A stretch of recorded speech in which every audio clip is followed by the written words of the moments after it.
You're listening to The Sizzle on Iron Skillet Radio and Iron Skillet Television. You know who it is. You know what it is. It's The Sizzle in the building. You know who's here. Jay Sizzle's in the building. Yes, G Sizzle's in the building. We've got a lot to talk about, Jay, and not a lot of time. Yeah. We don't have a lot of time. No. I mean, we have all day, but, we don't have a lot of time. Well, we had all month, but then we waited at the end of the month to celebrate the special category of Lovely People's Month. I don't know why did we wait so late there, G Sizzle? Well, we did talk about it in the beginning. We congratulated. We made mention to the listeners. We talked about Women's History Month and how everything came about.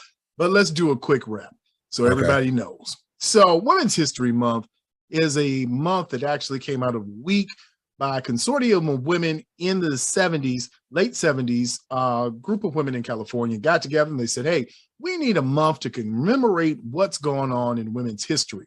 So at that time, they put together this week and everything moved smoothly. It wasn't until 1980 that Jimmy Carter said, you know what? Let's designate March 2nd to 8th as National Women's History Week. And so that went on for a couple of years until 87. Then in 87, Congress passed the 100-9 public law, which designated March as Women's History Month. Now, between that time, between 1988 and about 94, somewhere in there were a lot of proclamations, there were a lot of requests, resolutions, all kinds of things were going on. But now we've leapfrogged that. We're all the way in 2022. And we're talking about equality and rights. And I posed a question earlier when we first started talking about the subject. Is equal equality, or is equality being equal? Now, what do I mean by that? Simply, we have ladies basketball teams, we have ladies soccer teams, ladies baseball teams, volleyball, field hockey, there are even ladies football leagues. But just because we have equal places, does there mean there is equality? Especially when we talk about the disparity in pay between female athletes and male athletes. Now, there are many reasons why there are disparities because of the monies and the revenues brought in from male sports versus female sports. We could go on for days about the nuances of it.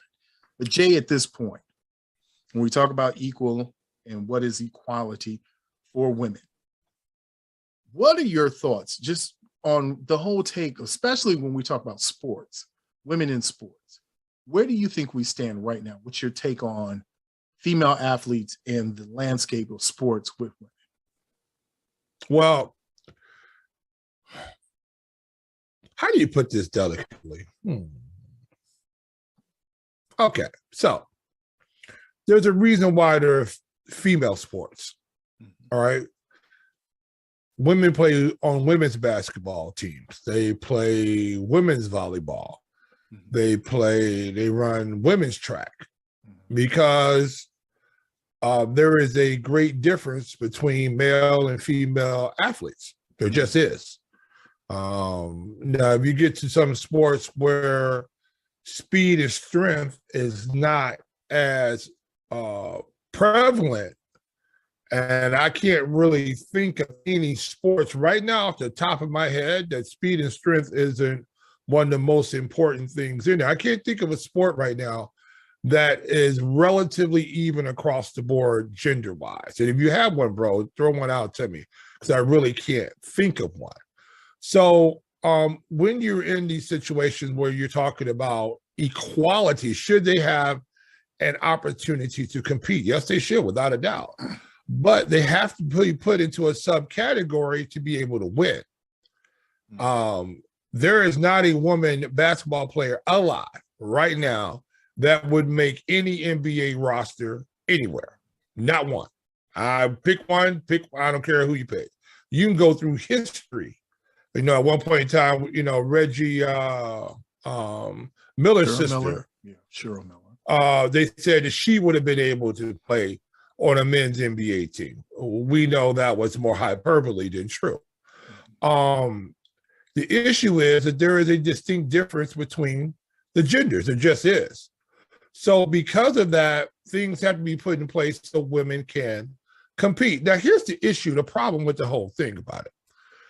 Women can't get paid in women's sports that are on the same par with men because women don't support them as men support men's sports. It's just true. I mean, you've almost had to put yourself into a subcategory of women who will come out and support women's sports. A lot of times they think it's the LGBTQ community that's coming out and supporting women's sports. There's nothing wrong with that. But where are your mainstream women? Why aren't your moms out there who don't have kids playing sports? How come they're not out supporting their women in sports? Because that would be the case, and you would see arenas filled at women's basketball games or women's soccer games. Now, there are certain venues, if you go around the world, that women's sports are very prevalent in those areas. But however, now if you get our national soccer team and places like that, well, they win. And this is the reason why people will come out, because they're a novelty. It's the same thing with women's gymnastics. You know, USA Gymnastics, when they're out, we have the greatest female gymnast that's ever lived. That's on the USA Gymnastics team. So when they go out, people watch it. Now, women have been far more, gymnastics has been far more their forte, and they've been able to parlay that into dollars for themselves other than men gymnasts. I can't really even think of a lot of great super celebrated men's gymnasts, but you could think of a whole bunch of women gymnasts that have been celebrated. So it all depends where they are put in these categories so they can succeed. But as you said before, it's equality. I think they all should be treated the same and should be paid the same if they're doing the same job. I think women in the workplace should be paid the same. There's no reason why that shouldn't be that way. And a lot of jobs they are. But when you get into certain situations, especially when it comes to sports, unless you start generating your own people or gender who are going to come out and support you, it's the amount of dollars you can generate, how many dollars you're going to get paid. And women just don't support women's sports. You know, it's interesting you said that, because one of the things with the WNBA is you always heard that there was not more support for the WNBA because there wasn't enough money going around. There wasn't enough sponsorship. They weren't bringing enough seats into the arenas. And one of those issues came to, well, who was supporting it? And I thought originally that the WNBA got a bad rap by being not overtly labeled, but somewhat covertly labeled as the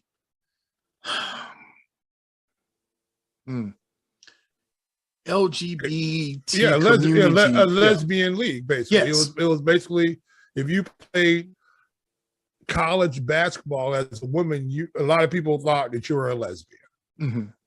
Mm-hmm. You know, and even you know, my own daughter being at thought one point in time was going to be able to play college sports, and I had people tell me, "Oh, don't let her go play basketball." Mm-hmm. You know, have her go row or do something like that or whatever. Don't have her go play basketball because, you know, people were saying, well, it was a lesbian dominated sport. Now, if you're a lesbian, doesn't matter to me anyway. But the issue is that a lot of times people get pigeonholed and stigmatized because of this gender, this sexual inequality that we have going on out there. And women who are on these teams that have that proclivity have been way more vocal than gay men who play in male sports. You know, we've only seen a few of those guys actually come out playing football. I'm sure there's far more out there that are, but only a very few. And I can't think of one gay baseball player. Make sure that you follow us on Twitter, Facebook, and Instagram at Iron Skillet Sports. And remember to like, share, and subscribe.